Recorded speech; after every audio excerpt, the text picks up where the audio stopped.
Here I am, folks, at Mr. Fish and Chicken in Lincoln Park, and it's in a plaza by the Dollar General, and they got a thrift store here too, right next door, and it's open.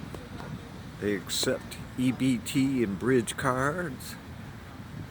They got all kinds of catfish. I'm getting a catfish dinner. They got lobster, crab legs, all that good stuff. They got a liquidation store right next door. Gonna have to check that out one day. Not today though. Whew.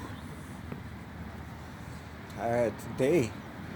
But anyway, Mr. Chicken. Oh, wait a minute. Let me make sure I got this right. Mr. Fish and Chicken. It's in a plaza. Plaza right over here.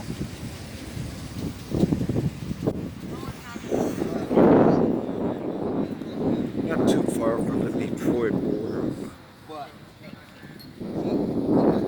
In the plaza here. And it's by Wendy's. Wendy's over there. Okay, guys, I gotta go pick up my catfish. Catfish dinner. Sir, what? You ain't taking no picture? I ain't doing nothing. I ain't taking